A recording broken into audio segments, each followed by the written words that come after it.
ಮಾದಲಾಂಬಿಕೆಗೆ ಗಂಡು ಸಂತಾನ ಇಲ್ಲದೆ ಇರುವಂತ ಕಾರಣ, ಮದುವೆಯಾಗಿ 20 ವರ್ಷ ಕಳೆದರೂ ಕೂಡ ಗಂಡು ಮಗು ಆಗದೆ ಕಾರಣ ಎಲ್ಲರ ಬಗ್ಗೆ ಚಿಂತನೆ ಮಾಡ್ತೇವೆ. ಬಸವ ಪುರಾಣದಲ್ಲಿ ಬಸವಣ್ಣವ್ರ ಬಗ್ಗೆ ನಾವು ತಿಳ್ಕೊಳ್ತೇವೆ. ಆದ್ರೆ ಒಬ್ಬ ಅಕ್ಕ ಇದ್ಲು ಬಸವಣ್ಣವ್ರಿಗೆ. ಯಾರು? ಅಕ್ಕ ನಾಗಮ್ಮ. ಅಕ್ಕ ನಾಗಮ್ಮ ಅನ್ನುವಂತಹ ಅಕ್ಕ ಇದ್ರು. ಬರೀ ನಾವು ವಚನಗಳನ್ನ ಓದ್ತೇವೆ, ತಿಳ್ಕೊಳ್ತೇವೆ, ಚರಿತ್ರೆಗಳನ್ನ ನಾವು ಓದ್ತೇವೆ, ತಿಳ್ಕೊಳ್ತೇವೆ. ಆದ್ರೆ ಅಕ್ಕ ನಾಗಮ್ಮನ ಬಗ್ಗೆ ಬಿಟ್ಬಿಡ್ತೀವಿ. ಈ ಪುರಾಣ ಹೇಳುವಂಥವ್ರು, ಈ ಗಾಯನವನ್ನ ಮಾಡುವಂಥವ್ರು, ಈ ಕೀರ್ತನವನ್ನ ಹೇಳುವಂಥವ್ರು, ಈ ಪಾಠದ ಶೈಲಿಯಲ್ಲಿ, ಭಾಷಣ ಶೈಲಿಯಲ್ಲಿ ಹೇಳುವಂಥವ್ರು ಅಕ್ಕನಾಗಮ್ಮನ ಸೈಡ್ ಇಟ್ಟು ಬಿಟ್ಟಿವಿ. ಆದ್ರೆ ನಮಗ್ ಗೊತ್ತಿಲ್ಲ ಅಕ್ಕನಾಗಮ್ಮನ ಸಲುವಾಗಿನೇ ಬಸವಣ್ಣವ್ರು ಮನೆ ಬಿಟ್ಟು ಬಂದಿದ್ರು ಅಂತ ನಮ್ಗೆ ಯಾರಿಗೂ ಗೊತ್ತಿಲ್ಲ. ಯಾವತ್ತೂ ಈ ಭಾರತ ದೇಶದಲ್ಲಿ ಮಹಿಳೆಗೆ ಸ್ವಾತಂತ್ರ್ಯ ಇರ್ಲಿಲ್ವೋ, ಈ ಭಾರತ ದೇಶದಲ್ಲಿ ಹೆಣ್ಣಿಗೆ ತುಳಿತಕ್ಕೆ ಒಳಗಾಗಿದ್ರು, ಹೆಣ್ಣನ್ನ ಒಂದು ಭೋಗದ ಗೊಂಬೆ ಅಂತ ಕರಿತಾ ಇದ್ರು. ಇಷ್ಟು ಜನ ಹೆಣ್ಮಕ್ಳು ಇಲ್ಲಿ ಸಮಾವೇಶವಾಗಿದ್ದೀರಿ, ಸ್ವಲ್ಪ ಆದ್ರೂ ಅದ್ರ ಬಗ್ಗೆ ನೀವು ಯಾರಾದ್ರೂ ಚಿಂತನೆ ಮಾಡಿದಿರೇನೋ? ನಮ್ಮ ಮೂಲ ಯಾವುದು? ಹೆಣ್ಣು ಮಕ್ಕಳಿಗೆ ಇಲ್ಲಿ ನಾವು ಇಷ್ಟು ರಾಜಾರೋಷವಾಗಿ ಇಷ್ಟು ಧೈರ್ಯದಿಂದ ಬಂದು ಕೂತಿದ್ದೇವೆ, ಕಾರಣ ಯಾರು ಅನ್ನೋದ್ರ ಬಗ್ಗೆ. ಒಂದು ಅಕ್ಕನಾಗಮ್ಮ, ಇನ್ನೊಂದು ಅಕ್ಕ ಮಹಾದೇವಿ. ಈ ಭಾರತ ದೇಶದ ಹೆಣ್ಣು ಮಕ್ಕಳಿಗೆ ಸ್ವಾತಂತ್ರ್ಯ ಸಿಗಲಿಕ್ಕೆ ಕಾರಣ ಒಂದು ಅಕ್ಕನಾಗಲಾಂಬಿಕೆ, ಇನ್ನೊಂದು ಜಗನ್ಮಾತೆ ಅಕ್ಕ ಮಹಾದೇವಿ ತಾಯಿ ಯಾವತ್ತಿಗೆ ಬಂದ್ರೋ ಇವತ್ತು ಸ್ತ್ರೀಯರಿಗೆ ಮುಕ್ತವಾದ ಸ್ವಾತಂತ್ರ್ಯ ನಮ್ಮ ದೇಶದಲ್ಲಿ. ಅದಕ್ಕಾಗಿ ಕ್ರಾಂತಿ ಆಯ್ತು. ಕ್ರಾಂತಿ ಅಂತಂದ್ರೆ ಸುಮ್ಮನೆ ಆಗಿಲ್ಲ, ಅದು ಕ್ರಾಂತಿ ಯಾಕಾಯ್ತ್ರಿ? ಅದಕ್ಕಾಗಿ ಕ್ರಾಂತಿ ಆಯ್ತು. ಏನಪ್ಪಾ ಕ್ರಾಂತಿ ಅದು ಅಂತಂತಂದ್ರೆ, ಗುರು ಬಸವಣ್ಣನವರು ದಿನೇ ದಿನೇ ಬಿದಿಗೆಯ ಚಂದ್ರನಂತೆ ಬೆಳಿತಾ ಇದ್ದಾರೆ. ಕನಸಿನಲ್ಲಿ ತೇಜಸ್ವಿಯಾದ ವ್ಯಕ್ತಿ ಬಂದು ಹೇಳ್ದ. ಏನಂತ ಹೇಳ್ದ? ಮಗುವಿಗೆ ಬಸವ ಅಂತ ಹೆಸರನ್ನಿಡು. ತೇಜಸ್ವಿಯಾದ ವ್ಯಕ್ತಿ ಅವನು. ಮನೆ ಮೇಲೆ ತ್ರಿಪುಂಡ ರಚಿಸಿದ್ದಾನೆ, ಕರ್ಣದಲ್ಲಿ ಕುಂಡಲ ಹಾಕಿದ್ದಾನೆ, ತಾಮ್ರದ ಕುಂಡಲಗಳನ್ನ, ಕಿವಿಯಲ್ಲಿ ರುದ್ರಾಕ್ಷಿಯನ್ನ ಧರಿಸಿದ್ದಾನೆ, ಕಾಲಲ್ಲಿ ಆವುಗೆಯನ್ನ ಹಾಕಿದ್ದಾನೆ, ಕಟ್ಟಿಗೆ ಆವುಗೆಯನ್ನ ಕಾಲಲ್ಲಿ ಮೆಟ್ಟಿದ್ದಾನೆ. ಪಕ್ ಅಂತ ಕನಸಿನಲ್ಲಿ ಬಂದು ಆ ಬಸವಣ್ಣನವರ ತಾಯಿಯ ಕನಸಿನೊಳಗಡೆ, ಮಾದಲಾಂಬಿಕೆ ಏನು ಹೆದರುವ ಅವಶ್ಯಕತೆ ಇಲ್ಲ, ನೀನು ಕಳವಳ ಪಡಬೇಡ, ನೀನು ಗಂಡು ಮಗುವಿನ ಜನನ ಆಗ್ತದೆ, ನೀ ಏನ್ ಮಾಡೋ, ಮಗುವಿಗೆ ಬಸವ ಅಂತ ಹೆಸರನ್ನಿಡು ಅಂತ ಹೇಳಿದ್ರು. ಮಗುವಿಗೆ ಬಸವ ಅಂತ ಹೆಸರನ್ನಿಡು. ದಿನೇ ದಿನೇ ಆಯ್ತು, ಡೆಲಿವರಿ ಆಯ್ತು, ಬಸವಣ್ಣನವರು ಹುಟ್ಟಿ ಬಂದಿದ್ದಾರೆ. ಹುಟ್ಟಿದ 13-14 ದಿವಸದವರೆಗೆ ಬಸವಣ್ಣನವರು ಕಣ್ಣು ತೆರೆಯದೆ, ಬಾಯಿ ತೆರೆಯದೆ, ಜಡವಾದ ಗೊಂಬೆಯಂತೆ ಮಲಗಿದ್ದಾರೆ. ಕಣ್ಣು ತೆರೆಯದೆ, ಬಾಯಿ ತೆರೆಯದೆ, ಜಡವಾದ ಗೊಂಬೆ ಅಂತೆ. ಮತ್ತೆ ಚಿಂತೆ ಅಂತೀವ್ರಿಗೆ. ಮಗು ಅಂತೇನೋ ಹುಟ್ಟಿದ ಗಂಡು ಮಗು. ಈಗ ನಿಮಗೆ ಹುಟ್ಟಿದ ಮಗು ಕಣ್ಣು ತೆಗಿದ್ರೆ ಹೆಂಗ ಆಗ್ತೈತಿ? ಹೋಗ್ಯದೋ ಆಯ್ತು ಅಂತ ಅನಿಸ್ತದೆ. ಕೈ ಕಾಲು ಮಿಟಕಿಸ್ತಾ ಇಲ್ಲ, ಕಣ್ಣು ತೆಗಿತಾ ಇಲ್ಲ. ಹೆಂಗ ಗರ್ಭದಿಂದ ಹೊರಗಡೆ ಬಂದಿದ್ದಾರೆ ಬಸವಣ್ಣವರು, ಹಂಗೆ ಮಲ್ಕೊಂಡ್ಬಿಟ್ಟಿದ್ದಾರೆ. ಮತ್ತೆ ಹತ್ತಿರಲ್ಲ ಇವ್ರಿಗೆ ಒಳಗ್. ಗಂಡು ಮಗು ಬೇಕಂತಂದಿದ್ವಿ, ಗಂಡು ಮಗು ಹುಟ್ಟಿತು. ಆದ್ರೆ ಆ ಗಂಡು ಮಗು ಕಣ್ಣು ತೆರಿತಾ ಇಲ್ಲ, ಮೊಲೆ ಕುಡಿತಾ ಇಲ್ಲ, ಏನು ಮಾಡ್ತಾ ಇಲ್ಲ. ಯಾಕಪ್ಪ ಇದಾಯ್ತು? ಯಾಕೆ ಇದಾಗ್ತಿದ್ದು? ಒಂದಲ್ಲ ಎರಡಲ್ಲ 15 ದಿನ ಕಣ್ಣು ತೆಗೆದಿಲ್ಲ ಆ ಕೂಸು. ಹಂಗೆ ತೊಟ್ಲಾಗ ಹಾಕಿದ್ರು, ಬಸವ ಅಂತ ಹೆಸರಿಟ್ರು. ಆದ್ರೂ ಕೂಡ ತೊಟ್ಲಲ್ಲಿ ಎಲ್ಲರೂ ಸೇರ್ಕೊಂಡು ತೂಗ್ತಾ ಇದ್ದಾರೆ, ಹಾಡ್ತಾ ಇದ್ದಾರೆ, ಜೋಗುಳ ಹಾಡ್ತಾ ಇದ್ದಾರೆ. ಆದ್ರೆ ಬಸವಣ್ಣನವ್ರು ಮಾತ್ರ ಜಡವಾದ ಗೊಂಬೆ ಅಂತ. ಗೊಂಬೆ ತಂದಿರ್ತಿರಲ್ಲ ಈಗ, ಅದೇನು ಅಳತದ್ ಏನ್ ಮಾಡ್ತದ? ಅಳದೆ, ನಗದೆ, ಉಸಿರಾಡಿಸ್ದೆ ಗಟ್ಟಿಯಾಗಿ ಮಲಗಿಬಿಟ್ಟಿದ್ದಾರೆ. ಕಣ್ಣೆ ತೆಗಿತಾ ಇಲ್ಲ. ಇವರು ಜ್ಯೋತಿಷ್ಯರ ಮನೆಗೆ ಹೋದ್ರು, ಹಲವಾರು ಮಂತ್ರ ತಂತ್ರಗಳನ್ನ ಮಾಡಿಸಿದ್ರು, ದೇವಸ್ಥಾನಗಳ ಅಭಿಷೇಕ ಮಾಡಿಸಿದ್ರು. ಆಮೇಲೆ ಯಾರ್ಯಾರು ಮಂತ್ರ ತಂತ್ರ ನಿತ್ಯ ನೇಮ ಜಪ ತಪ ಎಲ್ಲ ಮುಗಿದ್ರು. ಮತ್ತ 15 ದಿನದಾಗ ಎಲ್ಲ ಮುಗಿದ ತಕ್ಷಣ ಬಸವಣ್ಣನವ್ರಿಗೆ ಅವೆಲ್ಲ ಮಾಟ ಮಂತ್ರಗಳನ್ನ ಮಾಡಿಸಿದ್ರು ಕೂಡ ಬಸವಣ್ಣವ್ರು ಕಣ್ ತೆಗಿಲಿಲ್ಲ, ಬಾಯಿ ತೆಗಿಲಿಲ್ಲ, ಕಣ್ಣು ತೆಗಿಲಿಲ್ಲ, ಕೈಕಾಲ ಆಡಿಸ್ಲಿಲ್ಲ. ಅಬ್ಬಾ ಯಾಕೆ ಹಿಂಗಾಯ್ತು? ಮತ್ತು ಊರಾನ ಮಂದಿಗೆಲ್ಲ ಸುದ್ದಿ, ಏನ್ರಿ ಗಂಡು ಮಗ ಅಂತ ಹಡದ್ಲು. ಆದ್ರ ನೋಡ್ರಿ ಹೆಂಗಾಗ್ಯದ ಆಕಿ ದುರ್ದೈವಿಕ. ಅದು ಮಗು ನಕ್ಕಿಲ್ಲ, ಹತ್ತಿಲ್ಲ, ಹಂಗ ತೊಟ್ಲು ಕಾರ್ಯಕ್ರಮ ಮಾಡಿದ್ರು, ಎಲ್ಲಾ ಮಾಡಿದ್ರು. ಊರಾನ ಮಂದಿಲ್ಲ ಆಡ್ಕೊಳ್ಳಿಕ್ಕೆ ಪ್ರಾರಂಭ ಆದ್ರು. ಅಷ್ಟ್ರೊಳಗಡೆ ಇನ್ನೇನು 15 ದಿನ ಬಂದಿತ್ತು. 15 ದಿನ ಬಂದಾಗ ಬಿದಿಗೆ ಚಂದ್ರನಂತೆ ಬಸವಣ್ಣವರು ದಿನೇ ದಿನೇ ಬೆಳೀತಾ ಇದ್ರು. ಹತ್ತಿಲ್ಲ, ನಕ್ಕಿಲ್ಲ, ಆದ್ರೆ ಶರೀರ ವೃದ್ಧಿ ಆಗ್ತಾ ಇತ್ತು. ಮಹಾತ್ಮರ ಜೀವನನ ಹಿಂಗೆ. ಮಹಾತ್ಮರ ಜೀವನ ಹೆಂಗಿರ್ತದ ಅಂತಂದ್ರೆ ಅವರು ಮಹಾತ್ಮರ ಜೀವನಾನೇ ವಿಚಿತ್ರ. ಅವ್ರು ಹುಟ್ಟುವಾಗ ಒಂಥರ ಹುಟ್ಟತಾರ, ಲಿಂಗೈಕ್ಯ ಆಗುವಾಗ ಒಂಥರ ಲಿಂಗೈಕ್ಯ ಆಗ್ತಾರೆ, ಬದುಕೋದು ಒಂಥರ ಬದುಕ್ತಾರೆ, ವಿವಾದದಲ್ಲಿ ಬದುಕ್ತಾರೆ. ಈಗ ನೋಡ್ರಿ, ಮೋಸ್ಟ್ ಪಾಪ್ಯುಲರ್ ಗುರುಗಳೆಲ್ಲ ಹೆಂಗಿರ್ತಾರೆ, ವಿವಾದದಲ್ಲಿನೇ ಇರ್ತಾರ ಅವ್ರು. ಸತ್ಯದ ಸಂಶೋಧನೆ ಒಳಗೆ ಇರ್ತಾರ ಅವ್ರು. ಹೆಂಗಿರ್ತಾರ್ರಿ? ಸತ್ಯದ ಶೋಧನೆ ಒಳಗಡೆ ಇರ್ತಾರೆ. ಯಾವತ್ತಿದ್ರೂ ಸಹಿತ ಕ್ರಾಂತಿಕಾರಿಯಾಗೆ ಇರ್ತಾರ ಅವರು. ಹಾಗೆ ಬಸವಣ್ಣನವರು ಜಡವಾದ ಗೊಂಬೆ ತಿದ್ದುದನ್ನ ಕಂಡು ಈಶಾನ್ಯ ದಿಕ್ಕಿನಿಂದ ಮತ್ತೊಬ್ಬ ಕನಸಿನಲ್ಲಿ ಯಾರು ಬಂದಿದ್ರಲ್ಲ ಅವರೇ ನಡ್ಕೊಂಡು ಬರ್ತಾ ಇದ್ದಾರೆ. ಮಾದಲಾಂಬಿಕೆಗೆ ಆಶ್ಚರ್ಯ ಆಯ್ತು. ಮಾದಲಾಂಬಿಕೆಗೆ ಆಶ್ಚರ್ಯ ಆಗ್ತಾ ಇದೆ. ತಾಯಿ ಮಾದಲಾಂಬಿಕೆ ಯಾವ ರೀತಿಯಾಗಿ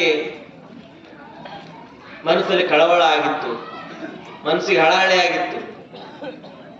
ಆ ವ್ಯಕ್ತಿ ಈಶಾನ್ಯ ದಿಕ್ಕಿನಿಂದ ಓರ್ವ ಮುನಿ ನಡೆದು ಬರ್ತಾ ಇದ್ದಾನೆ. ಹಣೆ ಮೇಲೆ 3 ಎಳೆ ಭಸ್ಮವನ್ನ ಧರಿಸಿದಾನೆ, ಕಾಲಲ್ಲಿ ಆವುಗೆಯನ್ನ ಹಾಕಿದಾನೆ, ಕಿವಿಯಲ್ಲಿ ರುದ್ರಾಕ್ಷಿಯನ್ನ ಧರಿಸಿದಾನೆ, ಜಡೆಯನ್ನ ಬಿಟ್ಟಿದ್ದಾನೆ. ಆ ವ್ಯಕ್ತಿ ಈಶಾನ್ಯ ದಿಕ್ಕಿನಿಂದ ನಡೆದು ಬರ್ತಾ ಇದ್ದಾನೆ. ಎಲ್ಲಿಗೆ? ಬ್ರಾಹ್ಮಣರ ಅಗ್ರಹಾರ ಇರುವಂತಹ ಬಸವಣ್ಣನವರ ಮನೆಯ ಕಡೆಗೆ ಬರ್ತಾ ಇದ್ದಾನೆ. ಮನೆ ಕಡೆಗೆ ಬಂದಾಗ ದೂರದಲ್ಲಿ ಯಾರೋ ಒಬ್ಬರು ಯೋಗಿ ಬಂದಿದ್ದಾರಂತೇಳಿ ಬಸವಣ್ಣನವರ ತಾಯಿ ಆ ಮಾದಲಾಂಬಿಕೆ ನೋಡ್ತಾ ನೋಡ್ತಾ ನೋಡ್ತಾ ಕೂತಾಗ ಬಸವಣ್ಣನವರು ಹುಟ್ಟುವಾಗ ಕನಸಿನಲ್ಲಿ ಯಾರು ಬಂದಿದ್ರಲ್ಲ ಅದೇ ವ್ಯಕ್ತಿ ಅವರಾಗಿದ್ದರು. ಅದೇ ವ್ಯಕ್ತಿ ಅವರಾಗಿದ್ರು. ಆಯ್ತು, ಬಂದ ತಕ್ಷಣ ಮನಿ ಹೊರಗಡೆ ನಿಲ್ಲಿಸಿ ಪಾದ ಪೂಜೆಯನ್ನ ಮಾಡಿ ಒಳಗಡೆ ಕರೆದುಕೊಂಡು ಬರ್ತಾರೆ. ಕರೆದುಕೊಂಡು ಬಂದಾಗ ಹೇಳ್ತಾರ ಅವರು, ಶಿವನ ಚಿತ್ಕಳೆ ಒಂದು ಇಳೆಗೆ ಇಳಿದ ದರ್ಶನವಾಯಿತು. ಮಾದಲಾಂಬಿಕೆ ಆ ಇಳಿದ ದಿಕ್ಕನ್ನೇ ಅರಸಿಕೊಂಡು ನಾನು ಬಂದಿದ್ದೇನೆ. ನೋಡ್ರಿ ಹೆಂಗ್ ಹೇಳಿದ್ರು. ಆ ಪರಮಾತ್ಮನ ಅಂಶ, ಆ ಪರಮಾತ್ಮನ ಒಂದು ಶಕ್ತಿ, ಆ ಪರಮಾತ್ಮನ ಒಂದು ಎನರ್ಜಿ ಯಾವ ದಿಕ್ಕನ್ನು ಅರಸ್ಕೊಂಡು ಬಂದಿತ್ತಲ್ಲ, ಆ ದಿಕ್ಕನ್ನು ಅರಸ್ಕೊಂಡು ಬಂದು ನನಗೆ ಗೊತ್ತಾಯ್ತು, ಕನಸಿನಲ್ಲಿ ಬಂದವನು ನಾನೇ. ಆ ದಿಕ್ಕನ್ನ ಹುಡುಕಿಕೊಂಡು ಬಂದಾಗ ಈ ಮನೆ ಸಿಕ್ತು ನನಗಂತ ಬಂದಾಗ ಮಾದರಸ ಹೂವಿನ ಹಾರ ಹಾಕಿ ಪಾದ ಪೂಜೆ ಮಾಡಿ ಎಲ್ಲ ಸ್ವಾಗತಿಸಿ ಕೂತ್ಕೋತಾನೆ. ಕೂತ್ಕೊಂಡಾಗ ಹೇಳ್ತಾಳ ಮಾದಲಾಂಬಿಕೆ, ನೋಡ್ರಿಪ್ಪ, ಮಗು ಹುಟ್ಟುದಂತೂ ಹುಟ್ಟೈತಿ, ತೊಟ್ಲು ಕಾರ್ಯಕ್ರಮ ಮುಗಿದೈತಿ, ಹೆಸರು ಇಟ್ಟಿದ್ದೀವಿ, ಆದ್ರೆ ಅಳಲಿಲ್ಲ, ನಗಲಿಲ್ಲ, ಜಡವಾದ ಗೊಂಬೆ ಅಂತ ಕೈಕಾಲು ಮಿಸುಕ್ತಾ ಇಲ್ಲ. ನಾವೇನ್ ತಿಳ್ಕೋಬೇಕು ಅಂತ ಹೇಳಿದಾಗ ಮಾದಲಾಂಬಿಕೆ, ನೀನೇನು ಕಳವಳ ಪಡಬೇಡ, ಅದಕ್ಕಾಗಿ ನಾನು ಬಂದಿದ್ದೀನಿ ಅಂತ ಯೋಗಿಗಳು ಹೇಳಿದ್ರು. ಯಾರವರು? ಜಾತವೇದ ಮುನಿಗಳು. ಯಾರೇ? ಜಾತವೇದ ಮುನಿಗಳು, ಯೋಗಿಗಳವರು. ಎಲ್ಲ ಯೋಗವನ್ನ ಬಲ್ಲವರಾಗಿದ್ರು. ಕ್ರಿಯಾಯೋಗವನ್ನ, ರಾಜಯೋಗವನ್ನ, ಅಷ್ಟಾಂಗ ಯೋಗವನ್ನು ಎಲ್ಲವನ್ನು ಬಲ್ಲವರಾಗಿರುವಂತಹ ಆ ಜಾತವೇದ ಮುನಿಗಳು ಬಂದಾಗ ಆ ಬಸವಣ್ಣನವರು ಮಗುವನ್ನ ತೆಗೆದು ಅವ್ರು ತೊಡೆ ಮೇಲೆ ಕೊಡ್ತಾರೆ. ಕೊಟ್ಟಾಗ ಆ ಯೋಗಿಗಳು ಏನ್ ಮಾಡ್ತಾರಪ್ಪ ಅಂತಂದ್ರೆ, ತಮ್ಮ ಜೋಳಿಗೆ ಒಳಗಿನ ವಿಭೂತಿಯನ್ನ ತೆಗೆದು ತಮ್ಮ ಕೈ ಒಳಗೇನದು ಕುಂಡಲ ಹಿಡಿದಿರ್ತಾರಲ್ಲ, ತೀರ್ಥದ ಬಟ್ಟಲು, ತೀರ್ಥದ ಪಾತ್ರೆ, ಆ ತೀರ್ಥದ ಗಿಂಡಿಯಿಂದ ತೆಗೆದು ಬಸವಣ್ಣನವರ ಮುಖದ ಮೇಲೆ ನೀರನ್ನ ಚಿಂಪಡಿಸಿ ಭಸ್ಮ ಹಚ್ಚಿದಾಗ ಕಣ್ಣು ತೆಗೆದ ಆ ಮಗು ಗುರುವಿನ ದರ್ಶನವನ್ನ ಪಡಿತದೆ. ಆ ಮಗು ಕಣ್ಣು ತೆಗೆದು ಗುರುವಿನ ದರ್ಶನವನ್ನ ಪಡೆದು ಅವಾಗ ನೋಡ್ರಿ ಅವರು ಮೈ ತುಂಬ ಭಸ್ಮವನ್ನ ಧರಿಸ್ತಾರೆ. ತಮ್ಮ ಜೋಳಿಗೆಯಲ್ಲಿ ಇರುವಂತ ಭಸ್ಮವನ್ನ ಬಸವಣ್ಣನವರಿಗೆ ಧರಿಸ್ತಾರೆ. ಧರಿಸಿದಾಕ್ಷಣ ಎಲ್ಲರನ್ನು ನೋಡ್ಲಿಕ್ಕೆ ಪ್ರಾರಂಭ ಮಾಡ್ತದೆ ಆ ಮಗು. ಅವಾಗ ಮಾದರಸನಿಗೆ ಎಲ್ಲಿಲ್ಲದ ಖುಷಿ, ಮಾದಲಾಂಬಿಕೆಗೆ ಎಲ್ಲಿಲ್ಲದ ಖುಷಿ. ಅವ್ರೊಂದ್ ಮಾತು ಹೇಳ್ತಾರೆ ಯೋಗಿಗಳು. ಏನ್ ಹೇಳ್ತಾರಪ್ಪ ಅಂತಂದ್ರ, ಇದು ಪರಮಾತ್ಮನ ಚಿತ್ಕಳೆ. ಇದು ಜಗತ್ತಿಗೆ ಬಂದ ತಕ್ಷಣ ನಿಮಿತ್ತ ಮಾತ್ರರಾದ ತಂದೆ ತಾಯಿಗಳ ದರ್ಶನವನ್ನು ಪಡೆಯುವುದು ಬೇಡ ಅಂತೇಳಿ ಯೋಗ ಧ್ಯಾನದಲ್ಲಿದ್ದನೋ ಈ ಬಸವಣ್ಣ. ಧ್ಯಾನದಲ್ಲಿದ್ದ, ಯೋಗದಲ್ಲಿದ್ದ, ಕ್ರಿಯಾವಸ್ಥೆಯಲ್ಲಿದ್ದ. ಈಗ ನೀವು ಮಲಗದಾಗ ಹಂಗೆ ಇರ್ತೀರಿ. ಮಲಗದಾಗ ಹೆಂಗಿರ್ತೀರಿ? ಮಲಗದಾಗ ಯಾವ ವಿಷಕಾರಿಕ ಪ್ರಾಣಿನೂ ಕೂಡ ನಮ್ಮನ್ನು ಕಚ್ಚೋದಿಲ್ಲ, ಹಾವು ಕಡೆಯಂಗಿಲ್ರಿ ಮಲ್ಕೊಂಡಾಗ. ಅದಕ್ಕಿಂತ ಹೆಚ್ಚಿನ ವಿಷ ನಮ್ಮ ಶರೀರದೊಳಗೆ ಉತ್ಪತ್ತಿ ಆಗಿರ್ತೈತಿ. ಇರುವುದೇನು ಕಡೆಯಂಗಿಲ್ಲ ನಾವು ಮಕ್ಕೊಂಡಾಗ. ಬೇಕಾದ್ರೆ ಹೊಲ್ದಾಗ ಮಕ್ಕೋರಿ, ನೀವು ರಾತ್ರಿ ನೀರ್ ಹಾಸಾಕೋದಾಗ ಮಕ್ಕೊಂಡಿರ್ತಾರೆ, ಯಾರನ್ನೇನು ಮಾಡಂಗಿಲ್ಲ. ಅಂದ್ರೆ ನಮ್ ಸುತ್ತಲೂ ಒಂದು ವಿಷ ಪೂರಿತವಾಗಿರುವಂತಹ, ಅದಕ್ಕ ಹಾವಿಗೆ ಹಲ್ಲಾಗ ವಿಷ, ಹಾವಿಗೆ ಎಲ್ಲಿ ವಿಷ ರೀ? ಹಲ್ಲೊಳಗಿರ್ತೈತಿ. ಅದ ಹಲ್ಲು ಹತ್ತಿದಂದ್ರೆ ಅಟ್ಟ ವಿಷ ಇರ್ತದೆ. ಇಲ್ಲ ಅಂತಂದ್ರ ಹಾವಿಗೆ ಹಲ್ ಕಿತ್ರ ಅದ್ ಎಷ್ಟು ಸಲ ಕಡಿದ್ರು ಏನೂ ಆಗುದಿಲ್ಲ. ಅದ್ರ ಮೇಲೆ ಹೊಂದ್ಕೊಂಡ್ ಬಿಡ್ತೇವೆ, ಅದು ಆಟ ಆಡ್ತೇವೆ, ನಾವು ಆಟ ಆಡ್ತೀವಿ. ಹಲ್ಲಿಗೆ ಎಲ್ಲಿ ವಿಷ ರೀ? ಹಲ್ಲಿಗೆ ಎಲ್ಲಿರ್ತದ ವಿಷ? ಹಲ್ಲಿಗೆ ಗಂಟಲಿನ ಒಂದು ಲಳಿಗೆ ಅಂತ ಬರ್ತೈತಿ, ಕಾಣಿಸ್ತಿರ್ತದ ನೋಡ್ರಿ. ಹಲ್ಲಿಗೆ ಹೊಳಿಸಿ ನೋಡ್ರಿ ನೀವು, ಇಲ್ಲಿ ಹಚ್ಚಿಗೆ ಇರ್ತದ ಅದು, ಅಲ್ಲಿ ವಿಷ. ಚೋಳಿಗೆ ಕೊಂಡಿ ಒಳಗೆ ವಿಷ. ಒಬ್ಬೊಬ್ರಿಗೆ ಅಂತಿರ್ತಾರ ನೋಡ್ರಿ, ಅಲ್ಲಿ ತಂದು ಇಲ್ಲಿ ಹೇಳುದು, ಇಲ್ಲಿ ತಂದು ಅಲ್ಲಿ ಹೇಳೋದು ಮಾಡ್ತಿರ್ತಾರ. ಅಂತಿರ್ತಾರ ಅವ್ರು, ಏನವ ನಿನ್ನ ಬಾಯಿ ಸುಮ್ಮನೆ ಆಗಂಗಿಲ್ಲ, ಚೋಳಿನ ಕೊಂಡೆ ಆಗಿಲ್ಲ ಅಂತಿರ್ತಾರ. ಅದು ಬರೀ ಕುಟ್ಕುದನ್ರಿ ಅದ್ರ ಕೆಲಸ. ಅದ್ ಹೆಂಗ್ ಮಾಡ್ತದಪ್ಪ ಅಂತಂದ್ರ, ಚಲೋ ಹಣ್ಣುಂಗಿಲ್ಲ ಕೆಟ್ಟ ಹಣ್ಣುಂಗಿಲ್ಲ, ಬರುದು ಕುಟ್ಕುದು ಹೋಗುದು, ಬರುದು ಕುಟ್ಕುದು ಹೋಗುದು. ಹಂಗ ನೀವು ಹಾಗೆ ಬೇಕಾದಷ್ಟು ಪ್ರೀತಿ ಮಾಡ್ರಿ, ನೀವು ಬೇಕಾದಷ್ಟು ಅದಕ್ಕೆ ಕಾಳಜಿ ಮಾಡ್ರಿ, ಅದು ಕೊನೆಗೆ ಬಂದ್ರೆ ಕಡ್ದ ಬಿಡ್ತದ. ಹೌದ್ರಿ? ಇವೆಲ್ಲ ಪ್ರಾಣಿ ಗುಣಗಳು. ಅದಕ್ಕ ಸೆನ್ಸ್ ಅನ್ನೋದಿಲ್ಲ. ಹಾವಿಗೆ ಕಿವಿ ಕೇಳಂಗಿಲ್ರಿ. ಹಾವಿಗೇನ್ರಿ ಕಿವಿ ಕೇಳುದು, ಕಣ್ಣಷ್ಟ ಕಾಣ್ತಾ ಹೋದ್ರು.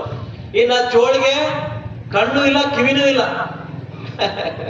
ದೇವರ ಸೃಷ್ಟಿಯಲ್ಲಿ ರಚನೆ ಹೆಂಗ್ ಮಾಡಿದಾನಪ್ಪ ಅಂತ ಬರೀ ವಾಸನೆಯನ್ನು ಗ್ರಹಿಸ್ತದ ಚೋಳು. ಹೇಳ್ರಿ, ಅದಕ್ಕೆ ಎಕಡೆ ಹೋಗ್ಬೇಕಂತ ಗೊತ್ತಾಗಲ್ಲ, ಎಲ್ಲಿ ಬೇಕಲ್ಲ ತಿರುಗ್ತಿರ್ತದ. ಚೋಳಿಗೆ ಎಕಡೆ ಹೋಗ್ಬೇಕು ಗೊತ್ತಾಗಲ್ಲ. ಅದಕ್ಕ ಕೊಂಡಿಯೊಳಗೆ ವಿಷಯ ಇರ್ತೈತಿ, ಇಷ್ಟೇ ಕೊಂಡಿರ್ತದ. ಅದು ಹಿಂಗ್ ಹಿಡಿದು ಹಿಂಗ್ ಬಿಟ್ರೆ ಸಾಕು. ಕಡದು ಮರನೇ ದಿನಾನು ಒದ್ದಾಡ್ತಿರ್ತಾರ. ಬ್ಯಾನ್ ಅಂತಾರ ನೋಡ್ರಿ ಅದಕ್ಕೆ, ಚೋಳಿನ ಬ್ಯಾನ್ ಅಂತಾರ. ಚೋಳಿನ ಬ್ಯಾನ್ ಲಟಪಟ ಲಟಪಟ ಲಟಪಟ ಒದ್ದಾಡ್ತಿರ್ತಾರ. ಇನ್ನೊಂದಿಟ್ಟು ದೊಡ್ಡ ಚೋಳ ಇರ್ತದೆ, ಹಾವಿನ ಮೇಲೆ ಅಡ್ಡಾಡೋ ಚೋಳ. ಅದು ಎರಡು ಇಬ್ರು ದೋಸ್ತಿರಿ ಅವು.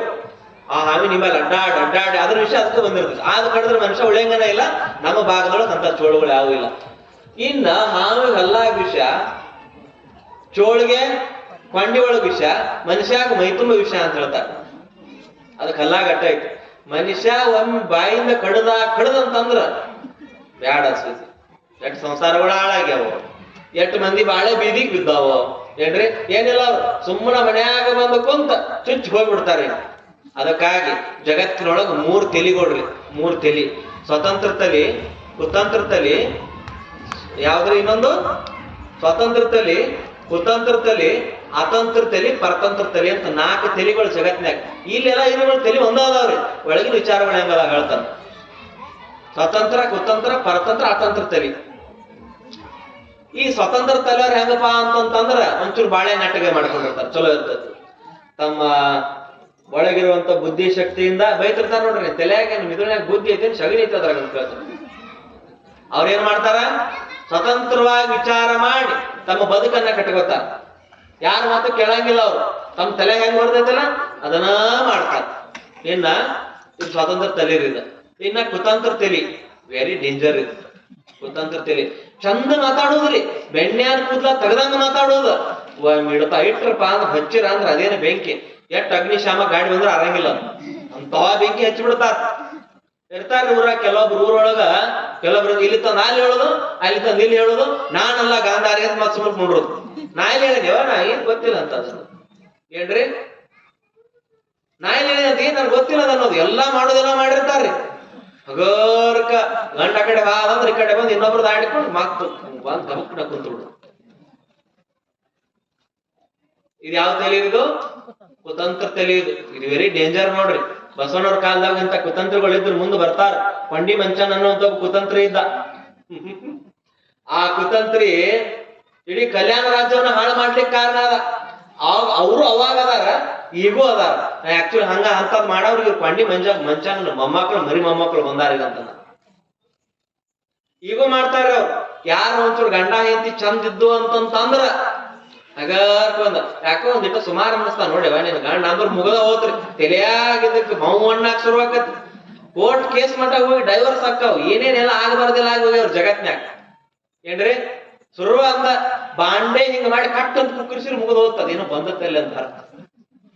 ಏನ್ರಿ, ಬಾಂಡೆ ಹುಟ್ಟ ಚರಿಗೆ ಸೌಂಡ ಅಡಿಗೆ ಮನ್ಯಾಗ ಸೌಂಡ್ ಮಾಡಾಕತ್ತಪ್ಪ ಅಂತಂದ್ರ ಓ ಇಲ್ಲಿ ಏನೋ ಪಾಲ್ಟ್ ಆಗೈತಿ, ಕುತಂತ್ರ ತಲಿ ಬಂದ್ ಕೆಲಸ ಮಾಡೈತಿಲ್ಲ ಅಂತ ತಿಳ್ಕೊಬೇಕು. ಇವೆಲ್ಲ ಹೆಂಗಪ್ಪ ಅಂತಂದ್ರೆ ನಡಬಟ್ಲೆನ ಹೋಗವು. ಕುತಂತ್ರ ತಲಿ, ಕುತಂತ್ರ ಇದ್ದತ್ ಒಳಗ ನಿಧಾನಕ್ಕೆ ಬಂದ್ ವಿಷಯ ಬಿಡ್ತಾವ. ಇನ್ನೊಂದ್ ಯಾವ ತಲಿ ರೀ? ಸ್ವತಂತ್ರ, ಕುತಂತ್ರ, ಇನ್ನ ಪರತಂತ್ರ ತಲಿ ನೋಡ್ರಿ. ಇದು ಯಾವ್ದು? ಪರತಂತ್ರ ತಲಿ. ಅವ್ರ ಮೈ ಎಲ್ಲಾ ಬಂಗಾರ, ಕಿವಿಮಟ್ಟ ಹಿತ್ತಾಳಿ ಇರ್ತಾವ. ಯಾರೇನ್ ಹೇಳ್ತಾರ ಅದನ್ನ ಕೇಳ್ತಾರ. ಯಾರೇನ್ ಹೇಳ್ತಾರಲ್ಲ ಅದನ್ನ ಕೇಳಿ ಬಾಳೆ ಕೆಡಿಸ್ಕೊಂಡ್ ಬದುಕ್ ಕೆಡಿಸ್ಕೊಂಡ್ ಹಿಂಗ ಯಾರಿದ್ರಪ್ಪ ಅಂದ್ರ ಬಿಜ್ಜಳ ಮಹಾರಾಜನು ಹಿಂಗ ಇದ್ದಂತ. ಹೆಂಗ ಪರತಂತ್ರ ತಿಳಿಯವ. ಯಾರೇನ್ ಹೇಳ್ತಾರಲ್ಲ ಅದನ್ನ ಹೇಳವ, ಅದನ್ನ ಕೇಳಿ ಮನ್ಯಾಗ ಮಾಡಾಕ್ ಹೋಗವ. ಎಲ್ಲ ಕೆಟ್ಟ ಹದಿಗೆಟ್ ಹೈದರಾಬಾದಾಗ ಹೋಗಿದ್ ಏನ್ರಿ. ಯಾಕೆ ಹದಿಗೆಟ್ ಹೈದರಾಬಾದ್ ಅಂದ್ರ ಅಂತ ಮುಂದೆ ಹೇಳ್ತೇನೆ. ಹದಿಗೆಟ್ ಹೈದರಾಬಾದಾಗ ನೋಡಿ ಅಂತಾರ ನೋಡ್ರಿ. ಎಷ್ಟು ಅರ್ಥ ಹಿಂದಿನ ಹಿರಿಯರ ಅರ್ಥ ಕಟ್ಟಿ ಅದನ್ನೆಲ್ಲ ನಮಗ ತಿಳಿಸ್ಕೊಟ್ಟಾರಪ್ಪ ಅಂತಂದ್ರ, ಈ ಪರತಂತ್ರ ತಲೆಯವ್ರು ಸ್ವಂತ ಬುದ್ಧಿ ಉಪಯೋಗ ಮಾಡಂಗಿಲ್ಲ. ಅವ್ರು ಸ್ವಂತ ಬುದ್ಧಿ ಮಡಿಚಿಟ್ಟು ಬಂದಿರ್ತಾರ. ಅದನ್ನ ಆದ್ರ ಇನ್ನೊಬ್ರು ಹೇಳಿದ್ಮೇಲೆ ಇವ್ರು ಸವಾರಿ ಮಾಡೋದು. ಏನಾದ್ರು ತಗೋಬೇಕಂತಂದ್ರೆ ಇನ್ನೊಬ್ರು ಕೇಳೇ ತಗೊಳುದು. ಇನ್ನೊಂದ್ ತಲೆ ಐತ್ ನೋಡ್ರಿ, ಇದು ಪರತಂತ್ರ ತಲೆ. ಇದು ತಾನ್ ತಲೆ ಕೊಚ್ಚಿದ್ದು ಮಾಡಂಗಿಲ್ಲ, ಇನ್ನೊಬ್ರು ಹೇಳಿದ್ದು ಕೇಳಂಗಿಲ್ಲ. ಇದು ಮೆಂಟಲ್ ಇದ್ದಂಗೆ ಒಂಥರ. ಇದನ್ನ ಧಾರವಾಡಕ್ಕೆ ಸೇರ್ಸೋದು ಉತ್ತಮ ಏನ್ರಿ, ಬಹಳ ಉತ್ತಮ ಕೆಲಸ. ಇದು ಮನೆಯವ್ರ ಮಾತು ಕೇಳಂಗಿಲ್ಲ, ಇನ್ನೊಬ್ರು ಜಾಸ್ತಿ ಮಾತಾಡಂಗಿಲ್ಲ.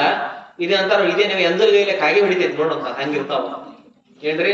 ಯಾರ ಮನ್ಯಾಗ ಮಾಡ್ತಿರ್ತಾರ ನೋಡ್ರಿ, ಏನ್ ಬಂಗಾರ ತಿನ್ನವ್ರಂಗ ಮಾಡ್ತಿರ್ತಾರ. ಯಾರು ಒಂದಿಟ್ಟ ಬರೋಡಕ್ ಗಬಕ್ಕಿಡ ತಾಟಿಗೆ ಇಟ್ಕೊಂಡ್ಬಿಡ್ತಾರ ಏನ್ರಿ. ಯಾಕಂದ್ರ ಕಣ್ಣು ಹಚ್ತಾರ, ಹಟ್ಟಿ ಕಡಿತೈತಿ ಅಂತ ಕಣ್ಣು ಹಚ್ತಾವಂತ್ರಿ. ಏನ್ ಕಣ್ಣು ಕಿತ್ತು ಹಚ್ತಾರ ಗಂಗಾಳ.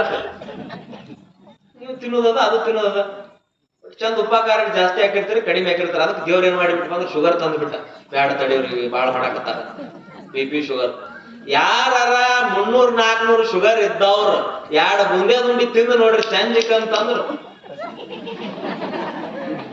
ಶಿವಾಯನವ ಬಾರ್ಸೋದ್ರಿ.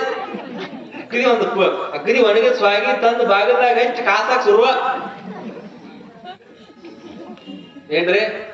ಇದು ದೇವ್ರ ಶುಗರ್ ತಂದು ಹೋಗಿಸ್ಬಿಟ್ಟ, BP ತಂದು ಹೋಗಿಸ್ಬಿಟ್ಟ. ಇಂಥ ತೆಲವ್ರು ಏನ್ ಮಾಡ್ತಾರಂತಂದ್ರೆ ಇವ್ರು ಬರೀ ಗಂಟು ಮಾಡೋದು ಏನ್ರಿ. ಬರೀ ತಾವು ಹೊಟ್ಟೆ ಹಸಿದ್ರು ಹೊಟ್ಟಿಗೆ ತಿನ್ಲಾರ್ದ ಗಂಟು ಮಾಡಿ ಇಟ್ಕೋತಾರ ಒಬ್ಬ ಏನ್ರಿ. ಬರೀ ಗಂಟು ಮಾಡೋದು, ಕಷ್ಟ ಜುಪ್ಪನ್ ತನ ಮಾಡ್ತಾವ್ರಿ ಏನ್ರಿ. ಎಂಜಲ್ಗೈಲೆ ಕಾಗಿ ಹೊಡಿಯುವಂತಾರ ನೋಡ್ರಿ ಏನ್ರಿ. ಅಂದ್ರೆ ಎಂಜಲ್ಗೈಲೆ ಕಾಗಿ ಹೊಡ್ಯಾಕಂದ್ರ ಅಗಳ ಜಿಗದಾದಂತ ಕಾಗಿ ಹೊಡ್ಯಾಕಿಲ್ಲ ಅವ್ರು. ಅಂತವ್ ಇರ್ತಾವ ಒಂದೊಂದ್ ಕೆಲವೊಂದು ಏನ್ರಿ, ಅಂತಾವ್ ಇರ್ತಾವ. ಎಂಜಲ್ಗೈಲೆ ಕಾಗಿ ಹೊಡ್ಯಾಕಿಲ್ಲ ಅಂತ. ಇವೆಲ್ಲ ಈ ತೆಲುಗುಗಳೆಲ್ಲ ಬಸವಣ್ಣ ಹುಟ್ಟುವಾಗಿ ಇವೆಲ್ಲ ಬಂದೂನ ಎಲ್ಲ ಅವಾಗಿದ್ದೆವು. ಹಂಗಾಗಿ ಒಬ್ಬ ಊರಾಗ ಜುಪ್ಪನ ಗಂಡ ಜುಪ್ಪನ ಹೆಂಡತಿ ಇದ್ರು ಇಬ್ರು ಏನ್ರಿ. ಜುಪ್ಪನ ಗಂಡ ಜುಪ್ಪನ ಹೆಂಡತಿ ಇಬ್ರು ಇದ್ರು. ಅವ್ರು ಹೆಂಗಪ್ಪ ಅಂತಂತಾರೆ, ಯಾರಿಗೂ ಸತ್ರ ಬಾಯಾಗ ನೀರ್ ಬಿಡವ್ರಲ್ಲ ಅವ್ರು, ಖರ್ಚಕ್ಕತನ್ನ ಅವ್ರು ಏನ್ರಿ. ಅವ್ರ ದೇವ್ರ ಪೂಜಾ ಮಾಡ್ರಿ ಹೆಂಗ್ ಮಾಡ್ತಿರಪ್ಪ ಅಂದ್ರೆ 2 ಊದಿನ ಕಡ್ಡಿ ಹಚ್ಚೋದು, ಹಳ್ಳಿ ಅವನಲ್ಲಿ ನೀರಾಗ ಹಾಕಿ ಸುಡೋದು. 1 ಊದಿನ ಕಡ್ಡಿ 6 ತಿಂಗಳು ಮಾಡ್ತಿರಂತ. 2 ಊದಿನ ಕಡ್ಡಿ ಎಟ್ರಿ, 2 ಊದಿನ ಕಡ್ಡಿ 6 ತಿಂಗಳು ಮಾಡ್ತಿದ್ರು. ಗಂಡನ ಅವ ಏನ್ತೇನು ಹಾಕಿರಿ ಗಂಟು ಮಾಡ್ಬ್ಯಾಡ ಮನ್ಯಾಗ ಇಟ್ಕೋತಿದ್ದು. ಎಂತ ಗಂಟುಗಳವು ಬರೀ ತರೋದ್ರಿ. 500 ನೋಟ್ ಬ್ಯಾರೆ, 1000 ಬ್ಯಾರೆ, 20 ರೂಪಾಯಿ ಬ್ಯಾರೆ, 10 ನೋಟ್ ಬ್ಯಾರೆ. ಹುಳ ಹತ್ತಿರ ತೆಗೆದು ನೋಡಂಗಿಲ್ಲ ಅವು ಏನ್ರಿ. ಹುಳ ಹತ್ತಿರು ಅವ್ನ್ ತೆಗೆದು ನೋಡಂಗಿಲ್ಲ. ತರೋದು ಇಡುದು ಹೊಳ್ಳಿ ನೋಡುದು, ಮತ್ತ ಅವ್ನ ಸಮಾಧಾನ ಆಗುದು, ಏನೊಂದ್ ಐತಪ್ಪ ಅನ್ನೋದು, ಮತ್ ಮಕ್ಕೊಂಡ್ ಬಿಡುದು. ಅದ ಒಂದ್ ದೊಡ್ಡ ಸುಖ ಆಗಿರ್ತೈತಿ ಅವ್ರಿಗೆ. ತಿನ್ನಂಗಿಲ್ಲ ಉಣ್ಣಂಗಿಲ್ಲ, ಬರೀ ಬೈತಿರ್ತಾರ ನೋಡ್ರಿ. ಸತ್ತಾಗ ಈ ತನಗೂ ಕೊಡ್ಲಿಲ್ಲ ಮಂದಿಗೆ ಮಾಡ್ಲಿಲ್ಲ ಹೋಗ್ ನೋಡ ಹಂಗ ಅಂತಿರ್ತಾರ. ಕುನಿ ಮೇಲೆ ಕುಂತ ಆಡ್ಕೊತಿರ್ತಾರ ನೋಡ್ರಿ. ಅಲ್ಲಿ ಯಾರೋ ಸುಮ್ಮನೆ ಇರ್ತಾರ, ಅಲ್ಲಿ ಇರಂಗಿಲ್ಲ ಇವ್ರು. ಸತ್ತಾಗ ಆಡ್ಕೊಳ್ಳೋದು, ಹುಟ್ಟಿದಾಗ ಆಡ್ಕೊಳ್ಳೋದು ಏನ್ರಿ. ಒಂದಿಟ ತವ್ರ ಮನಿಗ್ ಬಂದಾಗ ಹೆಣ್ಮಗಳು 15 ದಿನ ಇದ್ಲಪ್ಪ ಅಂದ್ರೆ ಆಡ್ಕೊಳ್ಳೋದ. ಈಗ ಏನಾಗೈತೆ 15 ದಿನ ಆಯ್ತದಿದ್ದಂತ ಸುಮ್ಮನೆ ಬಿಟ್ಟಾರೇನ್ರಿ. ಅವಾಗ್ನೂ ಅದಾರ, ಈಗೂ ಅದಾರ, ಎಲ್ಲ ಅವಾಗ ಅದಾರ. ಹಂಗ ಗಂಡ ಹೆಂಡತಿ ಇದ್ರಂತ. ಗಂಡ ಹೆಂಡತಿ ಇದ್ದಾಗ ಬಾಳ ಚುಪ್ಪನ ಅವ್ರು, ಕಟ್ ಚುಪ್ಪನ ಇದ್ರಂತ. ಹಿಂಗಾಗಿ ಒಂದಿನ ಇಬ್ರು ಕೆಲ್ಸಕ್ಕೆ ಹೋಗಿದ್ರು. ಕೆಲ್ಸಕ್ಕೆ ಹೋಗುವಂತ ಸಂದರ್ಭ ಅದು. ಕೆಲ್ಸಕ್ಕೆ ಹೋಗುವಾಗ ನೀವೇನ್ ಮಾಡಿದ್ಪ ಅಂದ್ರೆ ಪೂಜಾ ಮಾಡಿ ಒಂದಿನ ಊದಿನ ಕಡ್ಡಿ ಆರ್ಸಿರ್ಕಿಲ್ಲ ಏನ್ರಿ. ಊದಿನ ಕಡ್ಡಿ ಆರ್ಸಿರ್ಕಿಲ್ಲ. ಹಂಗ ಹೋಗಿದ್ರಿ ಇವ. ಯಾರು? ಆಕಿ ಗಂಡ. ಆಕಿ ಸುಮ್ಮನೆ ಬಿಟ್ಟಾಳೇನ ಪೂಜಾ ಮಾಡಿ ನೋಡ್ಕೊಂತ ಕೊಂಡ್ರ. ಆಕಿ ಕೆಲಸ ಮಾಡೋದು 2 ಕೆಲ್ಸ ಚಾಲು ಹಾಕಿವ್. ಇವ್ ಹಂಗ ಇಟ್ಟಾಗ್ಯಾನ ಅಂತ ಆಕಿ ಆರಿಸಿಟ್ಟಿತ್ತು. ಅವ್ ನಡು ದಾರ್ಯಾಗ ಹೋದಾಗ ನೆಂಪ ಆತ್ರ ಅದು. ಅಯ್ಯೋ ನಾವ್ ಊದಿನ ಕಡ್ಡಿ ಆರಿಸಿಲ್ಲಲ್ಲ, ನಾಳೆ ಬರ್ತಿದ್ದು. ಊದಿನ ಕಡ್ಡಿನ ಒಟ್ಟ ಅವು ಊದಿನ ಕಡ್ಡಿ ಅಂತ ವಾಸನೆ ಬರೋವಿಲ್ಲ. ಹತ್ತಿ ಕಡ್ಡಿಗೆ ಆಗಿರ್ತಾವ ಅಂತ ವಾಸನೆ ಬರೋದು ಹಚ್ಚಂಗಿಲ್ಲ. 10 ರೂಪಾಯಿ 15 ರೂಪಾಯಿ ಕೊಟ್ಟು ತಂದ್ರೆ ಖರ್ಚು ಆಕತಿ. ಅವು ಊದಿನ ಕಡ್ಡಿ ಆಗಿದ್ದಪ್ಪ ಅಂದ್ರೆ ಹತ್ತಿ ಕಟ್ಟಿಗೆ ಆಗಿದ್ದಾವ. ಹೋಗಿನೂ ಬರ್ತಿರ್ಕಿಲ್ಲ, ಏನೋ ಹಾಕಿರ್ಕಿಲ್ಲ ಅಂತ ಊದಿನ ಕಡ್ಡಿ ಬೆಳಕು. ಇಲ್ಲೇನಿಲ್ರಿ, ಎಲ್ಲ ಚಲೋ ಗಮ್ಮಂತ ಊದಿನ ಕಡ್ಡಿ. ನಿಮ್ ಕಟ್ಟಿಗೆರಾಗ ಅಂತ ಅವ್ರಿಲ್ಲ, ಬ್ಯಾರೆ ಕಡೆ ಸುದ್ದಿ ಹೇಳ್ತೀವಿ. ಮತ್ತೆಲ್ಲ ನಮ್ಮ ಅಣ್ಣ ತರ ಅಂತ ತಿಳ್ಕೊಂಡ್ರಿ ನೀವು. ಅದಕ್ಕಾಗಿ ನೆಂಪಾತವಂಗ ಓಡಿ ಬಂದ್ರಿ. ಅರ್ಧ ದಾರಿಗೆ ಹೋಗಿದ್ದ, ಬರ್ ಹಂಗ ಓಡಿ ಬಂದ. ಓಡಿ ಬರ ಊದಿನ ಕಡ್ಡಿ ನೋಡಿದ ಆರಿದ್ದವು. ಅಲ್ಲಲ್ಲ ಊದಿನ ಕಡ್ಡಿ ಆರ್ಯಾವನ ಇವು, ನಾ ಅಲ್ಲಿಂದ ಬನ್ನಿ ಆರ್ಸಾಕ ಅಂತಂದ. ಇಲ್ಲ ಅಲ್ರಿ ನಾ ಆರ್ಸೇನಂತ ಹೊರಗ್ ಬಂದ್ಲು. ಹೊರಗ್ ಬರಾನ ಓಡಿ ಬರಾಕ್ ಹೋಗಿ ಚಪ್ಪಲ್ ಸಾವದಾವೇನ್ರಿ ಅಂತ ಕೇಳಕ್ಕೆ ನೋಡ್ಲಿ ಕೈ ಹಿಡ್ಕೊಂಡ್ ಬಂದೆ ನಾವು ತೋರಿಸ ಅಷ್ಟು ಜುಪ್ಪುಂಡ್ರವ್ ಚಪ್ಪಲ ಸಮಿತ ಅವನಾಗೆ ಅವ್ ಚಪ್ಪಲ್ ಈ ಉದಿನ ಕಡ್ಡಿ ಹೊಕ್ಕ ಅಂತೀವಣ್ಣವ ಆಕಿ ಚಪ್ಪಲ ಸಮಿತದಂತ ಆಕಣ್ಣಾಕಿ ಅಂತವ್ರು ಇರ್ತಾರ. ಅದಕ್ಕ ದೇವ್ರು ನಮಗ ಗಂಟು ಮಾಡಿಟ್ಟದಕ್ಕಾಗಿ ಎಕ್ಸ್ಟ್ರಾ ಗಂಟು ಕೊಡ್ತಾನ ನೋಡ್ರಿ. ಆ ಗಂಟು ನೀವೇನ್ ಕುಣ್ಕೊಳಂಗಿಲ್ಲ, ಆ ಗಂಟು ನೀವು ಖರೀದಿ ಮಾಡಂಗಿಲ್ಲ, ಆ ಗಂಟು ನಿಮಗೆ ಫ್ಲಿಪ್ಕಾರ್ಟ್ನಾಗ ಸಿಗಂಗಿಲ್ಲ, ಆ ಗಂಟು ಅಮೆಜಾನ್ ಒಳಗ್ ಸಿಗಂಗಿಲ್ಲ, ಆ ಗಂಟು ಡಿಮಾರ್ಟ್ ಒಳಗ್ ಸಿಗಂಗಿಲ್ಲ, ಎಲ್ಲಿ ಸಿಗಂಗಿಲ್ಲ. ಯಾ ಗಂಟಪ್ಪ ಅಂದ್ರೆ ಕ್ಯಾನ್ಸರ್ ಗಂಟ ಅಲ್ಸರ್ ಗಂಟ ಹಾಕಿಬಿಡ್ತಾನ ದೇವ್ರು. ಈ ಗಂಟಕ್ ಪ್ರತಿರೂಪವಾಗಿ ಬರುವಂತ ಗಂಟುಗಳು ಯಾ ಗಂಟ್ರಿ? ಇಂತಿಂತ ಬಂಗಾರದ ಗಂಟ, ಬೆಳ್ಳಿ ಗಂಟ, ರೊಕ್ಕದ ಗಂಟಕ್ಕ ಪ್ರತಿಯಾಗಿ ಯಾ ಗಂಟು ಕೊಡ್ತಾನ್ರಿ ದೇವ್ರ? ಕ್ಯಾನ್ಸರ್ ಗಂಟ, ಅಲ್ಸರ್ ಗಂಟ ತೆಗಸ್ಕೊಂಡ್ ಬರೋದ ನಂಗ ತೆಗಸ್ಕೊಂಡ್ ಬರೋದ ತೆಗಿದ ಮತ್ ಆಗೋದ. ಅದಕ್ಕಾಗಿ ಶರಣ ಬಂಧುಗಳ ಮನುಷ್ಯ ಸ್ವಾರ್ಥಿ ಆಗಬಾರದು, ಅಹಂಕಾರಿ ಆಗಬಾರದು, ದುರಹಂಕಾರಿ ಆಗಬಾರದು. ಗುರು ಬಸವಣ್ಣನವರು ಹುಟ್ಟುವಾಗ ಇವೆಲ್ಲವೂ ಜಾರಿಯಲ್ಲಿ ಇರ್ತಾ ಇತ್ತು. ಚಡಹಳರು ಇದ್ರು, ಜುಪ್ಪುಂಡ್ರು ಇದ್ರು, ಎಲ್ಲಾರು ಒಟ್ಟಿಗೆ ಜಗತ್ ಹುಟ್ಟುವಾಗ ಹುಟ್ಟ್ಯಾರೋ. ಹಾಗಾಗಿ ಇದು ಎಷ್ಟು ಡೇಂಜರ್ ಅಪ್ಪ ಅಂತಂದ್ರೆ ಈ ಮೈಂಡ್ ಸೆಟ್ ಇದು. ಇಷ್ಟು ಗಂಟನ್ನ ಖಾಲಿ ಕೊಟ್ಟಿದಾನ. ಅದಕ್ಕಾಗಿ ದೇವ್ರು ನಮಗ ರೋಗ ಹಾಕಿಬಿಟ್ಟ. ಯಾವ ರೋಗ ಹಾಕ್ಯಾನಪ್ಪ ಅಂದ್ರ, ಸ್ವೀಟ್ ತಿನ್ನಾಕ ಹೋದ್ರ ಶುಗರ್, ಜಾಸ್ತಿ ಉಪ್ಪು ತಿನ್ನಾಕ ಹೋದ್ರ BP, ಜಾಸ್ತಿ ಏನಾರ ಹಾರಾಡಕ್ ಹೋದ್ವಿ, ಒದರಾಡಕ್ ಹೋದ್ವಿ, ಚೀರಾಡಕ್ ಹೋದ್ವಿ ಅಂದ್ರ ಹಾರ್ಟ್ ಅಟ್ಯಾಕ್ ಅಕ್ಕಾವಿಲ್ರಿ ಏನ್ರಿ? ಇನ್ ರಾತ್ರಿನ ಮಲ್ಕೊಂಡಿದ್ದೇವ ಹರ್ಯಾಗದಿಲ್ಲ ಇಲ್ಲ ಅಂತೀವಿ ಏನ್ರಿ? ಇಲ್ಲ ಅಂತೀವಿ. ಯಾಕಿಲ್ಲ? ಹಂಗ ಬಂದತ್ ವಾತಾವರಣ. ನಾವ್ ಹಂಗಂದ್ರೆ ಅದು ಹಂಗ ಮಾಡಾಕತ್ತದ.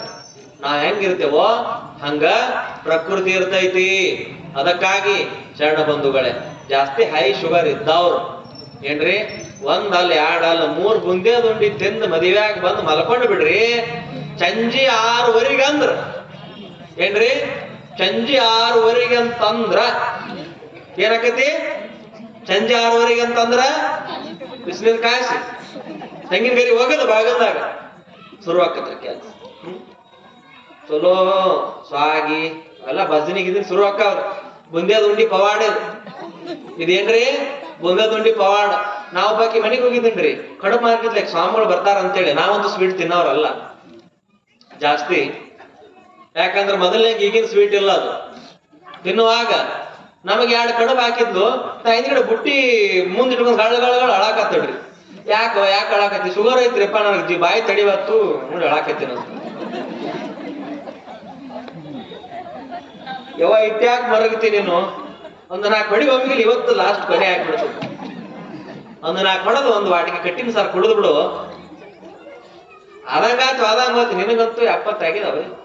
ಇನ್ನಾರು ಯಾಕೆ ಬೇಕಂತಂದಾಗ ಚಲೋ ಹೇಳ್ತಿರಲ್ರಿ ಅಪ್ಪುಗಳ ನೀವು ಅಂತಂದ್ಲ.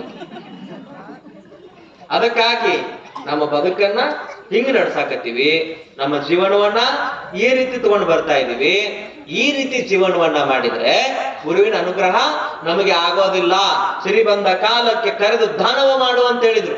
ಪಾಪಿಯದನ ಪ್ರಾಯಶ್ಚಿತ್ತಕ್ಕಲ್ಲದೆ ಸತ್ಪಾರ್ಥಕ್ಕೆ ಸಲ್ಲದಯ ಅಂತ ಹೇಳಿದ್ರು.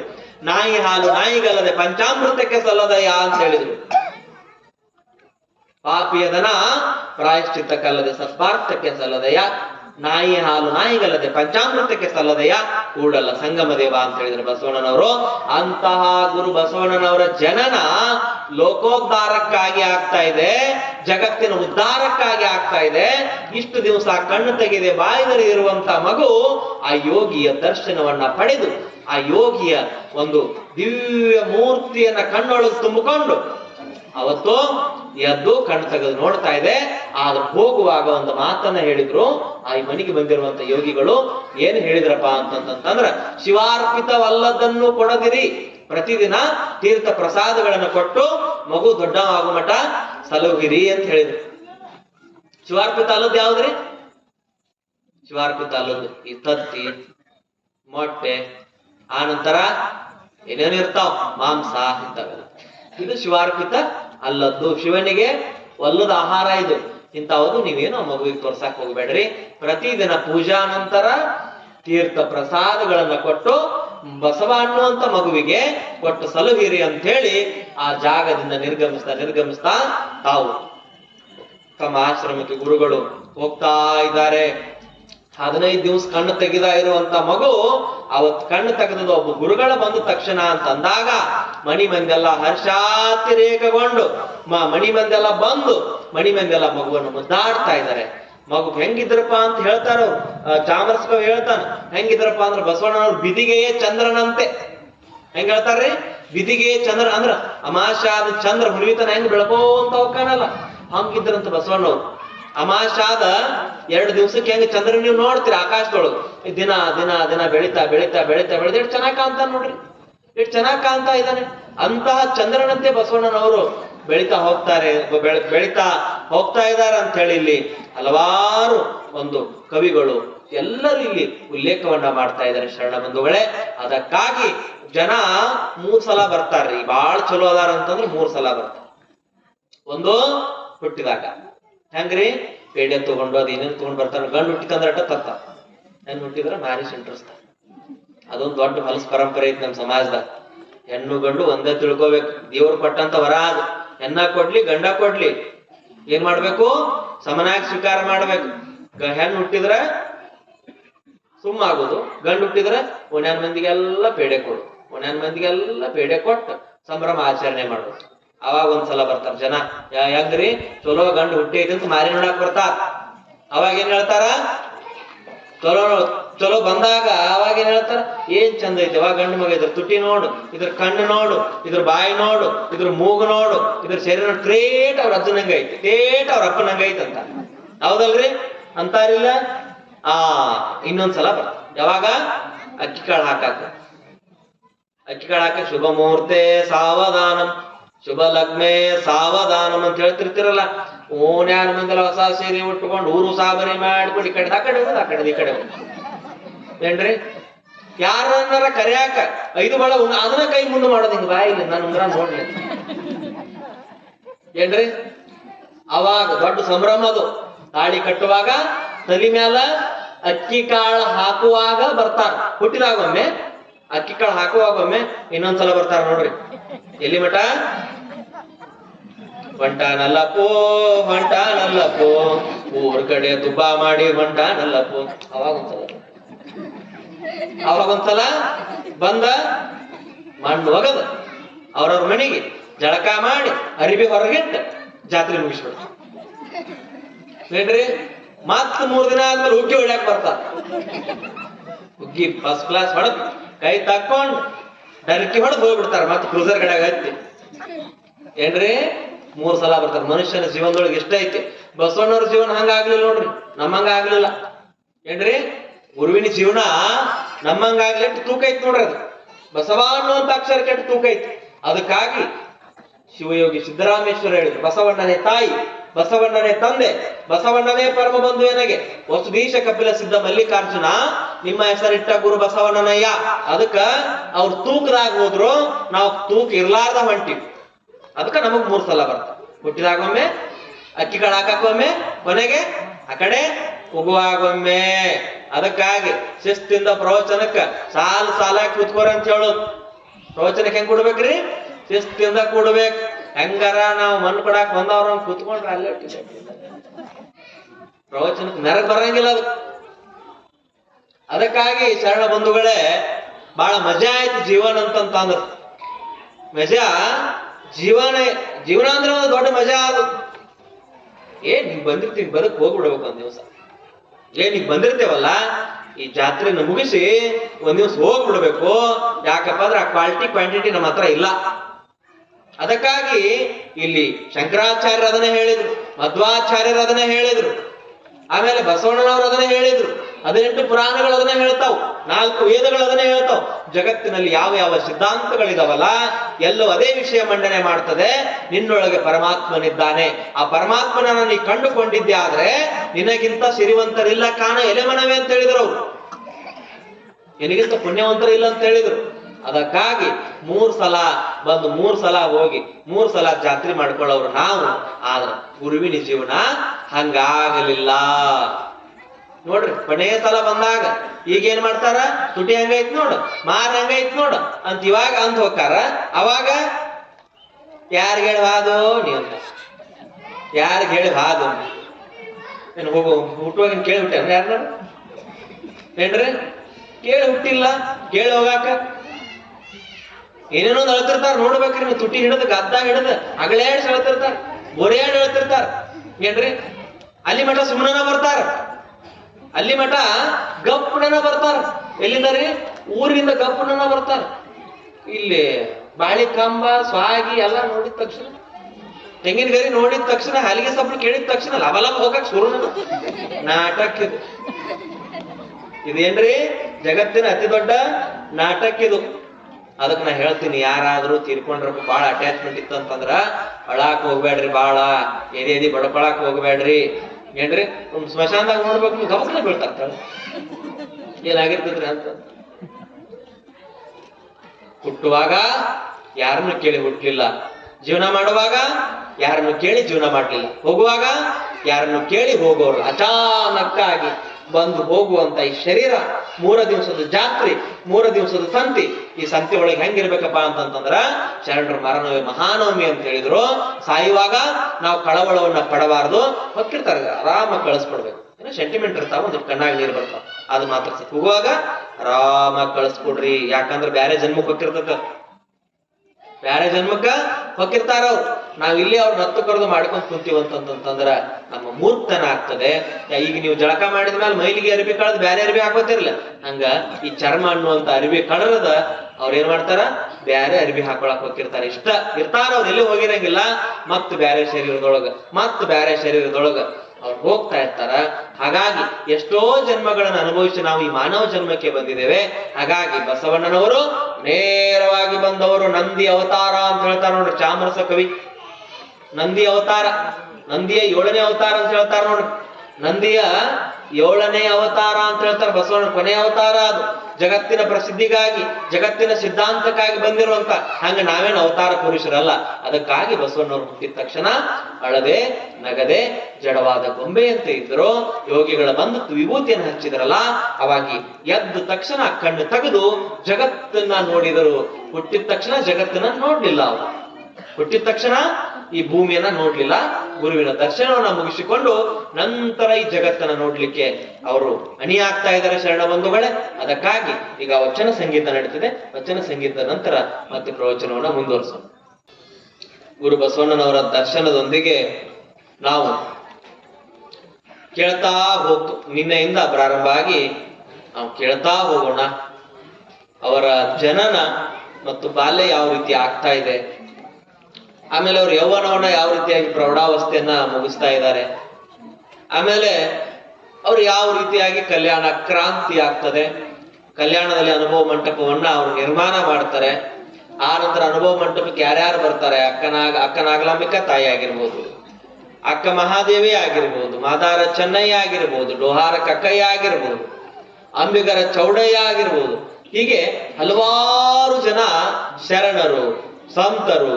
ಆ ನಂತರ ಅಫ್ಘಾನಿಸ್ತಾನದಿಂದ ಅಲ್ಲಿ ಮರುಳ ಶಂಕರ ದೇವರು, ಕಾಶ್ಮೀರದ ಮಹಾರಾಜ ಮೋಳಿಗೆ ಮಾರಯ್ಯ, ಹಲವಾರು ಜನ ಶರಣರು ಬರುವಂತಹ ಒಂದು ನಿದರ್ಶನಗಳನ್ನ, ನಿಜವಾದ ಕಥೆಯನ್ನ ನೀವು ಕೇಳಬೇಕು. ಯಾಕಪ್ಪ ಅಂತಂದ್ರೆ ಒಂದೇ ಸಾರಿ ಮುಗಿಸ್ಬಿಟ್ರೆ ನಿಮಗದು ಗೊತ್ತಾಗೋದಿಲ್ಲ. ಅದಕ್ಕಾಗಿ ಚರಿತ್ರೆ ಬಹಳ ವಿಸ್ತಾರವಾಗಿರುವಂತಹ ಚರಿತ್ರೆ ಅದು. ಏನ್ ಹೇಳಿದ್ನಲ್ಲ, 3 ತಿಂಗಳು ಬೇಕಾಗ್ತದ. ಒಂದು ಬಸವ ಪುರಾಣ ಆಗ್ಬೇಕಾದ್ರೆ 3 ತಿಂಗಳು ಬೇಕಾಗ್ತದೆ. ಅದಕ್ಕಾಗಿ ಇಲ್ಲಿ ಬಸವ ಪುರಾಣ ಅಲ್ಲ, ಬಸವ ದರ್ಶನ ಅಂದ್ರೆ ಅವರ ಜೀವನದ ಪ್ರಮುಖ ಘಟ್ಟಗಳನ್ನ ನಾವು ನೋಡ್ತೇವೆ. ಅಷ್ಟು ಅರಿವು ಬಂದ್ರು ಸಾಕು ನಮಗೆ. ಏನ್ರಿ? ಅಷ್ಟು ಅರಿವು ಬಂದ್ರು ಸಾಕು. ಜನನ ಯಾವ ರೀತಿ ಆಯ್ತು? ಜನನ ಆಗಿದ್ದು ಬಸವನ ಬಾಗೇವಾಡಿ ಒಳಗಡೆ ಅಲ್ಲ, ಇಂಗಳೇಶ್ವರದ ಒಳಗಡೆ. ಬಸವಣ್ಣನವರು ತಾಯಿಯ ಗಂಡನ ಮನೆ ಬಾಗೇವಾಡಿ, ತವ್ರ ಮನೆ ಇಂಗಳೇಶ್ವರ. ಅಲ್ಲೇ 3 ಕಿಲೋಮೀಟರ್ ಇರುವಂತಹ ಇಂಗಳೇಶ್ವರ ನಮಗ್ ಬಹಳ ಇವತ್ತು ನೋಡಿದ್ರ ಬಹಳ ನಮಗ ಮನಸ್ಸಿಗೆ ಖೇದಕರ ಅನಿಸ್ತದ. ನಾಡಿಗೆ ವಿಶ್ವಕ್ಕೆ ಗುರುವಾಗಿರು ಹುಟ್ಟಿರುವಂತ ಸ್ಥಳವನ್ನ ಇವತ್ತು ನಾವು ಎಷ್ಟು ಒಂದು ಹೀನಾಯ ಸ್ಥಿತಿಯಲ್ಲಿ ಇಟ್ಟಿದ್ದೇವೆ. ಯಾವ ರೀತಿಯಾಗಿ ಆ ಸ್ಥಳಗಳ ಪ್ರಾಧಿಕಾರ ಇದ್ರೂ ಕೂಡ ನಾವೇನ್ ಮಾಡಿದೀವಿ, ಅದನ್ನ ನೆಗ್ಲೆಕ್ಟಿಗೆ ಒಳಪಡಿಸಿದೀವಿ. ನಮ್ಮ ಹಣೆ ಬರಾನ ಹಿಂಗಾರಿ ಕೆಲವೊಂದು ಏನ್ರಿ, ನಮ್ಮ ಹಣೆ ಬರಾನ ಹಿಂಗ. ಅದಕ್ಕಾಗಿ ಎಷ್ಟೋ ಜನ ಸಂತರು ಮಹಂತರು ಪರಮ ಪೂಜ್ಯರು ಈ ನಾಡಿನಲ್ಲಿ ಅವತರಿಸಿದಾರ. ಧರ್ಮ ಕೊಡ್ಬೇಕಾದಾಗ ಧರ್ಮದಲ್ಲಿ ಪ್ರಮುಖ ಪಾತ್ರವನ್ನು ವಹಿಸುವಂತಹ ಗುರು ಬಸವಣ್ಣನವರ ಬಸವ ದರ್ಶನ ಪ್ರವಚನವನ್ನು ನಾವು ನೀವೆಲ್ಲರೂ ಕೂಡ ಆಲಿಸಲೇಬೇಕು. ಪ್ರಮುಖ ಘಟ್ಟಗಳನ್ನ ತಿಳಿದುಕೊಳ್ಳಲೇಬೇಕು ತಾಯಂದಿರ ಶರಣ ಬಂಧುಗಳೇ. ಹಾಗಾಗಿ ಇಂಗಳೇಶ್ವರ ತಾಯಿಯ ತವರು ಮನೆ ಆಗಿದ್ದರಿಂದ ಈ ಘಟನೆಗಳೆಲ್ಲವೂ ಕೂಡ ತವರು ಮನೆಯಲ್ಲೇ ನಡೀತು. ಹೆಸರಿಡುವಂತ ಕಾರ್ಯಕ್ರಮ, ಆಮೇಲೆ ಯೋಗಿಗಳು ಬರುವಂತ ಕಾರ್ಯಕ್ರಮ, ಇದೆಲ್ಲವೂ ಕೂಡ ಎಲ್ಲಿ ನಡೀತು? ಎಲ್ಲಿ ನಡೀತ್ರಿ? ಇಂಗಳೇಶ್ವರದಲ್ಲಿ ತಾಯಿಯ ತವರು ಮನೆ ಒಳಗಡೆ. ಬಸವಣ್ಣನವ್ರ ಅಮ್ಮ ಇದ್ಲು, ಅಜ್ಜಿ ಇದ್ಲು, ಅತ್ತಿ ಮಬ್ಬೆ ಅಂತ ಹೆಸರು.